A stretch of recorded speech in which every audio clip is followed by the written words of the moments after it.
It's no joke. It's time to get your yoke.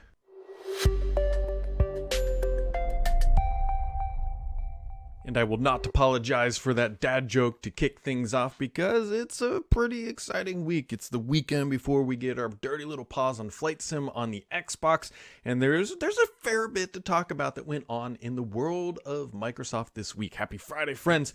It is good to kick things off here. And so let's just dive into the news. This week, Microsoft announced that Teams 2.0 in quotations is starting to roll out. Now, this message got a little bit confusing, and you'll see why here in a second. So Teams 2.0 is the app that I got my hands on before Microsoft officially released it. But aside from that point, they announced it and said, hey, we're going to start pushing this to a select group of insiders. Okay, Microsoft has done that before. That's perfectly fine. If they want to test it with a small group, that's their prerogative. And then we got a new build of Windows 11 late yesterday, and it appears to be included in that build is, well, Teams 2.0. So I don't know if it's really a small subset is actually getting Teams 2.0, but it appears if you install the latest Windows 11 build, you are going to be able to run this. And I've installed it on up to 4 machines now. 3 machines, actually. 3 machines. And I've got it on every single one, so it doesn't appear, it's either tied to your MSA or something like that, but if you didn't get it, maybe there truly is, but it sounds like anyways, anybody who's installed Windows 11 latest build, you're going to get it. Microsoft also confirmed this week related to Windows 11 that the long-term servicing channel is going to come over to Windows 11. Now, it's a little bit more convoluted than the headline that I wrote, because what's going to happen is the Windows 10 build that is coming out this fall, 21H2, is going to be the next iteration of the long-term servicing channel, which will get, I believe, 5 years of support. What Microsoft has said is that at this time, the next long-term servicing branch will come from Windows 11. That is their expectation, with the caveat that things could change between now and 3 years from now. So they're saying as of today, that's the plan, but plans change, and we've got a couple years to understand, truly what's going on. But just keep in mind that if you are running the LTSC on some sort of medical equipment or something of that nature, you will eventually have the option to install Windows 11 at some point in the future. Also, the latest builds, there are a few more UI refinements. It's just important to keep in mind that that's all we really expect at this point, as Microsoft has already locked down the core of the OS for RTM, and now they're just doing servicing bits and adding more UI functionality. Although I do have a weird bug in the version that I am running, and I haven't quite isolated it yet. It's my right click stops working in any application other than the desktop. I'm not sure what's related to this. It doesn't sound like it's potentially widespread, but it's definitely started happening for me in this latest build, and I'm not quite sure what's happening. I don't know if it's linked to using a screenshot tool or something like that, but just keep in mind that this latest build is a little bit more buggy, and things like Windows Hello cameras, I believe, do not work either, at least out of the box after you install it. Just keep that in mind. It's a developer build. It's not even beta. It's alpha, what we used to call back in the day. And so here we are. Microsoft also announced that they're officially killing the Windows Store for business and education. That will happen in 2023. So you get a couple years to make that migration, and Microsoft has documentation if that is going to impact you. Although it sounds like it doesn't impact too many people based on what I've understood about usage. Other things that are sort of interesting here is that Microsoft also confirmed that direct storage, one of the Xbox features that is coming to Windows 11, will be coming to Windows 10. So this is really interesting for multiple reasons. The only reason as of right now, at least I believe, that you would want to go to Windows 11 is if you like the UI. If you don't like the UI, just stay on Windows 10, and it looks like you're getting just about everything. We know on Windows 10 you're now getting direct storage. You're also getting the new store, and I believe you're also going to be able to run the Teams app as well. The consumer Teams app that is now being bundled with Windows 11. So the benefits of going to Windows 11, at least on the surface, no pun intended, is that it's just the surface level skin coating that we're seeing. We'll wait and see. I don't want to write off Windows 11 completely and say it's just a UI pack or whatever, but it kind of is in some regards. So there's real no bad reason to stay on Windows 10, at least at this point, from a gaming perspective, because you are going to get direct storage functionality.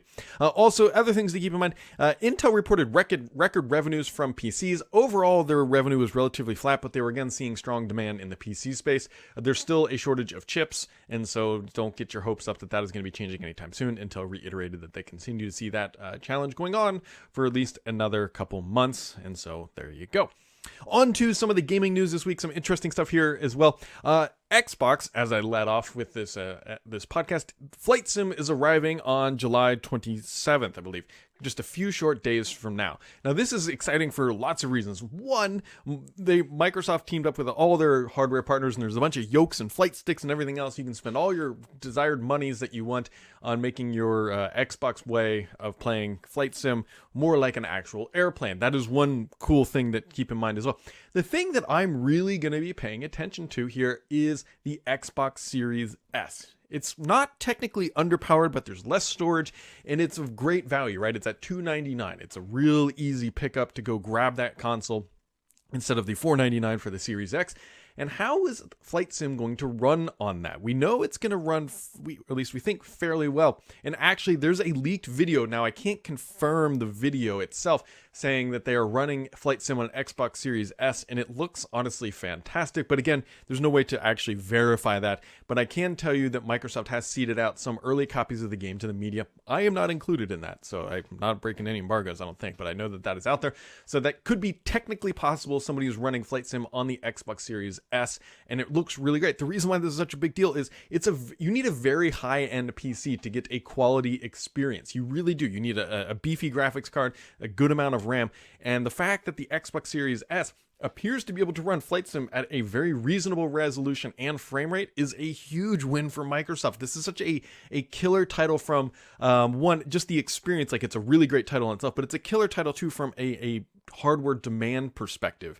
And so the fact that Microsoft can make it run exceptionally well on their Series S is a big deal, because that's the low-end entry-level box. And so if you have a Flight Sim addiction and you want to bring it to the console, it looks like you can get into it on the Series S and be very happy with the experience. I'm really, really interested to see how well it runs on that console. I know there's going to be some technical deep dives coming up, and they're going to be very important to pay attention to, because that'll truly, I think this is like one of the first titles we're going to see that really starts to challenge the performance capabilities of these consoles, which is a great thing. Not to say that they haven't been challenged so far, but we all know how demanding Flight Sim is on the hardware requirements. So keep your eyeballs peeled for that announcements and stuff coming out. Also, EA Play Live was announced this week, or was held this week. There's a bunch of games like Dead Space. Battlefield Portal looks super interesting. It's mixing up a bunch of different Battlefield generations, allow you to play. Grid is out there too. So if you enjoy the EA stuff, definitely go check that out, because there's a lot of games on the agenda that they announced. Now, on to my favorite part of the week. I am in a relatively good mood for whatever, even though I'm going to be painting the inside of my house this weekend. But anyways, on to the questions of the week, which is always my favorite part, and always appreciate everybody hanging out. Bishnat says, have you ever made Paul really mad? I've definitely angered him at some points, I know for a fact, but we've never really, at least to my knowledge, never really been angry at each other. It's just, I don't know, we just really haven't. I'm sure we've annoyed each other at points. I mean, pre-pandemic, we were traveling a bunch together, and when that happens, that typically works out, but whatever. I've never really been mad or upset at Paul for like weeks or anything like that. So I don't think so. JMBCK says, 2 questions for the day. That is perfectly acceptable. What do you suppose Microsoft has up their sleeve with all the recent security company acquisitions, RiskIQ and Refirm? That's right, Microsoft bought another security firm this week. My suspicion is that they are, well, let's roll back the clock here a little bit. There's been a lot of issues, a lot of advanced attacks on the Microsoft infrastructure. We've got Print Spooler happening this week. We've seen a bunch of ransomware happening across the board. There was that group out of Israel who was selling hacks and that compromised iPhones and Android devices.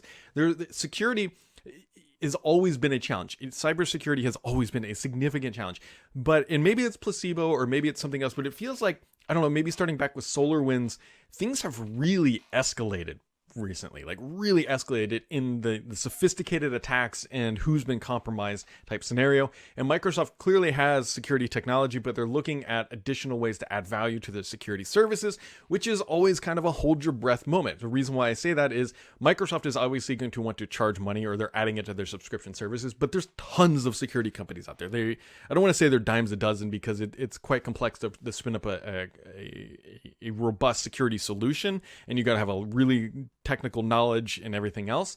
That being said, it's a huge market right now, and it's only growing in its capacity for more dollars to be spent, and Microsoft is investing to make sure that they have effectively robust solutions across the board for what they offer. It's going to be interesting to see how aggressively Microsoft continues to go into this space. They have a lot of money, and they're trying to make the right investments, and with this much happening in the world, it's not surprising that Microsoft is doing this. 2 in 1 week, I probably wouldn't have bet on that, but here we are, and they've very much went that route.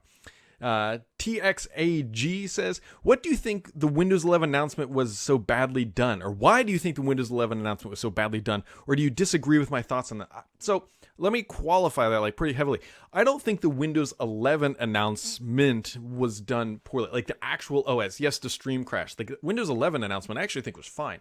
What Microsoft screwed up, in my opinion, and it's an answer we still don't know, is the actual spec requirements. They were very unclear and ambiguous about the language of which devices will be able to support and run Windows 11. And I wouldn't say natively, but we don't quite know yet. And it doesn't make sense because old PCs, people have been able to load up Windows 11. It runs just fine. But there's the security requirements with TPM 2.0 and do Intel 7th gen chips work or not work? We don't know. And is TPM 2.0 actually a requirement? Because if so, I believe some Intel, I think 6th gen chips actually support TPM 2.0. So that was what Microsoft screwed up, not so much the Windows 11 announcement. They screwed up the logistics of Windows 11, which is quite literally what can run it. Mr. PKI says, I don't want to save this question to be last this week, but what do you think of all these recent security vulnerabilities being reported for Windows? Is there a chance there will be a call to action similar to what was performed with Windows XP SP2? That kind of rolls off the tongue a little bit there nicely. This is a very interesting time because, as I noted previously, the attacks on Windows aren't your mom and pop type vulnerabilities where there's one guy somewhere off doing whatever. We are seeing what Microsoft and many believe state and nation sponsored attacks, which basically means they have infinite amount of money and resources to find vulnerabilities in an OS and exploit them. Now, don't get me wrong, the US government does, every government probably does this, but we don't typically see them used in an offensive manner against privately held entities. And so that is the big deal here, is that companies or ransomware groups have figured out a very profitable way to lock up data and require payment, typically almost always exclusively paid via some sort of cryptocurrency that is quote unquote untraceable, but I don't quite think it's truly as untraceable as some people believe, because we've seen some things where Bitcoins have been recovered. That's aside. There's a real kind of smack in the face that, hey, even if you're fully patched and you've done everything you can, you might still be vulnerable. And so one of the things that's interesting, we've done some research on Petri as well, is I kind of expect that IT budgets might actually increase more so than we have seen historically. Typically, IT has been looked at as a cost center. Yeah, there's some value add there, but it's like, hey, make sure I can log in and that's fine. And they don't get the proper resources needed, and they're typically underfunded. I suspect we might see some budgets increased for IT, specifically related to security, because you look at all the ransomware and everything that's going on, that you'd be crazy not to be investing proactively to make sure that your environment is the most robust and secure as possible. Yeah, it's expensive, but at the same time, it's more expensive to be compromised. So to answer your question, I don't know if we will see it in SP2 per se, because Microsoft would probably want to avoid that potential. I think there could be some blowback in the media if they do something like that, but I definitely think Microsoft is working on hardening it down, or at least something is in the works, because you look at everything that they just bought up this week. They literally bought 2 companies targeting in the security sector. Sydney 2K says, with Flight Simulator dropping in a few days, what will you be looking forward to comparing the console version to the PC version? So yeah, so there's actually 3 comparisons that I'm going to be looking forward to: the Xbox Series S, the Xbox Series X, and then where on the spec sheet effectively does the Xbox Series X align with a PC. There's going to be a point where it's like, hey, if you want the same performance that you get on a $500 console, how much money do you have to spend on a PC to replicate that same level of performance? Because that's going to be a good value comparison for something like buying the console. If you want to play Flight Sim in its best characteristics, well, I can spend $500 on a console. We'll go all out on the flight sticks and yokes for another $350 and maybe another $100 for a headset. So you're looking at about $1,000 there to get started. If you want to go all in with the Xbox Xbox console. Now, if you want to replicate that type of experience, how much you're going to have to spend on a PC? You're still going to have to buy the $350 flight yoke or whatever, maybe even more, and a $100 headset, so you're $450 there. What kind of PC can you build that will get you that experience? That is what I'm looking for, because then it's an easier comparison to say, hey, look, this is the value of the console today in PC comparable. While we could do that with other titles, it's not fair to point out Flight Sim, but as I noted earlier, Flight Sim is pretty taxing on the system. If you want to run it at a high K resolution, or a 4K resolution and get decent frame rate, you need a relatively beefy PC, and so that is one of the comparisons that I'm looking forward to. And then he also says, how are you coping with the summer heat this season? So this is weird. I'm in Cincinnati, Ohio, and it has been hot. Like, our AC unit has been running, but we haven't been getting, we got a real big heat wave in like mid-June. It's been relatively mild, at least so far. Like today, the high is 82. Yep, 82 Freedom units, and then 28 centigrade. So yeah, I mean, that's not that hot. And 2 years ago, we got a brand new AC unit put in our house. And so I sleep a little bit better knowing that if something happens to it, I'm not going to be replacing it. It's under warranty. And that is a little bit of stress off my shoulders. So John Lower says, hi, Brad. Thanks all for all the hard work you do. I'm a big fan. I'm a big fan of you, John. Thanks for hanging out with us. I want to buy Surface Go 2s for my school, but not sure about the Pentium versus the M3 or whether 4 gig of RAM will be enough. Initially, the students will be mainly using OneNote and the pen, and they would get a lot of use, and I'd like them to last 5 years, if possible, at a push. What would you recommend? Is a Pentium a no-go?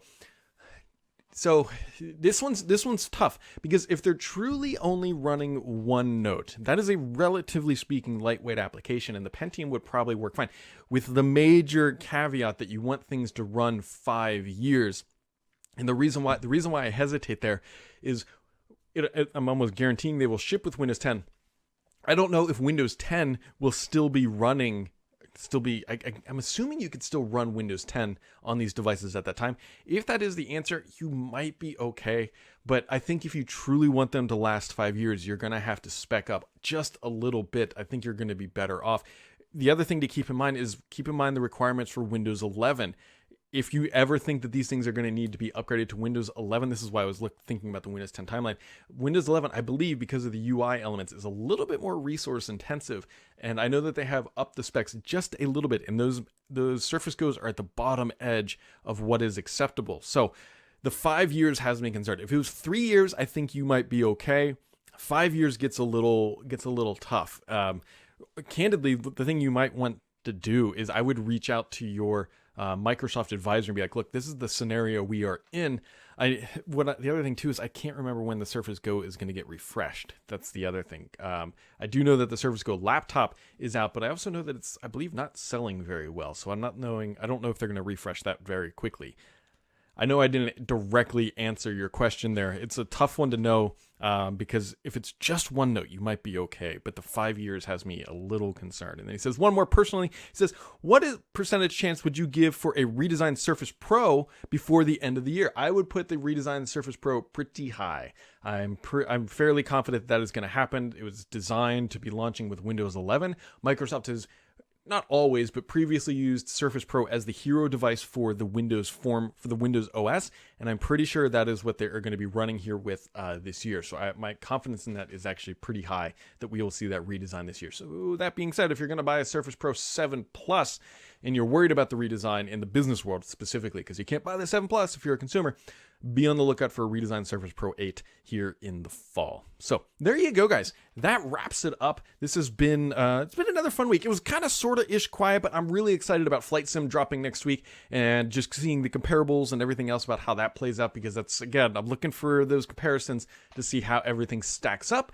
As always, everybody, thanks for coming. Thanks for hanging out. We'll catch all of you right back here next time.